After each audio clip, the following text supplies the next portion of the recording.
গরম গরম কলিজার সিঙ্গারা খাওয়াবে বলে নিয়ে গিয়ে আমাদের সবার কলিজা জ্বালিয়ে পুড়ে ফেলেছে, কিভাবে জানাবো এই ভিডিওতে। তাই সম্পূর্ণ ভিডিও দেখবেন এবং এই ভিডিওটি দুইটা পার্টে শেয়ার করব। এটা হচ্ছে পার্ট 1, পার্ট 2 অবশ্যই দেখবেন।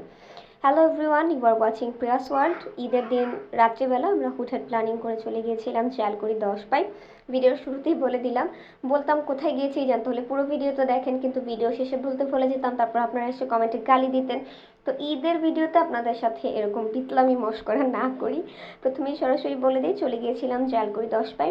এটা হচ্ছে একেবারে গাড়ি থেকে নামার পরে হাতের বাঁ দিকে হাঁটা শুরু করলেই, এই ব্রিজটা পার হলেই শুরু হয়ে যায় 10 পাইপের বিভিন্ন রকম রেস্টুরেন্টগুলো ঈদ উপলক্ষে খুব সুন্দরভাবে ডেকোরেশন করেছিল, খুবই জাঁকজমকভাবে, এবং ঈদ উপলক্ষেই এই জায়গাটাকে আয়োজন করে বিশাল বিশাল মেলার আয়োজন হয়েছিল। আমাদের সবার মেলা এবং এই রেস্টুরেন্টগুলোর থেকে বেশি আকর্ষণ ছিল এর আশেপাশে অনেকগুলো ফুটবল ক্লাব ছিল।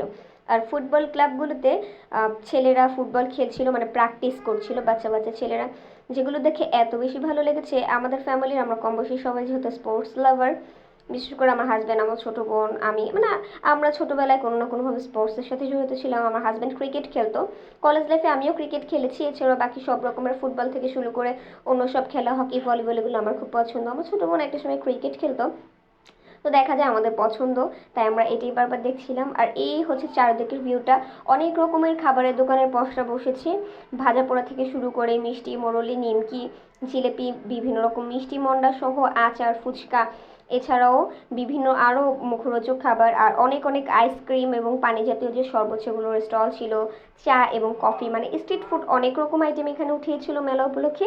যেহেতু ঈদ উপলক্ষে একটা জমজমাট আয়োজন, মানুষের সমাগম হবে, তাই মানুষকে আকৃষ্ট করার জন্য আর নিজেদের ব্যবসাকে চাঙ্গা করার জন্য যা যা করা লাগে তারা করেছে। এই যে দেখা শুরু করেন।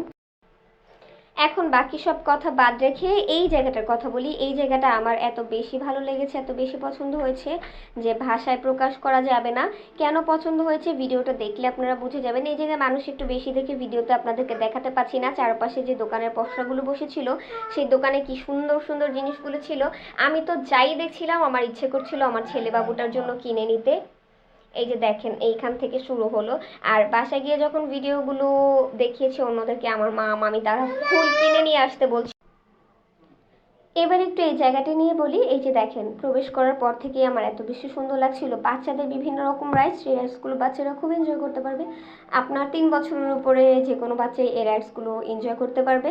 আবার বাচ্চার বয়স যদি 3 থেকে 10 বছরের মধ্যে হয়ে থাকে তাহলে তো কথাই নাই, আপনার বাচ্চা তো পুরা সোনায় সোহাগা একটা জায়গা পেয়ে যাবে, যেখানে সে এনজয় করবে পুরোটা সময়।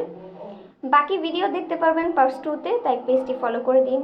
পার্ট 2-তে আপনাদের সাথে শেয়ার করব এখানে আরও কী কী রাইস আছে, কী কী সুন্দর জায়গা আছে ছবি তোলার জন্য, কোন জায়গাগুলো আছে, কোথায় বাচ্চাকে নিয়ে ঘুরতে পারেন, এবং শেষের দিকে থাকবে আমাদের স্পেশাল কলিজা জ্বালা পোড়া করানো সমোচা সিঙ্গারা, মানে এটাকে অনেকে সমোচা বলে থাকে, ঢং করে কুয়ারা করে অ্যাক্টিং করে।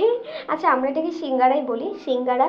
যে সিঙ্গারাটা কলিজা জোড়ানো সিঙ্গারা বলে আমাদের কলিজা জ্বালা পোড়া করে দিয়েছিল। কিভাবে জানতে হলে কিন্তু পরবর্তী পার্টস দেখতে হবে। এই জন্য অবশ্যই লাইক, কমেন্ট, শেয়ার করে সাথেই থাকুন যেন আমাদের ভিডিওগুলো মিস না হয়ে যায়। সবাই ভালো থাকবেন, সুস্থ থাকবেন। ভিডিওটি এই পর্যন্তই রাখছি। আসসালামু আলাইকুম, আল্লাহ হাফেজ।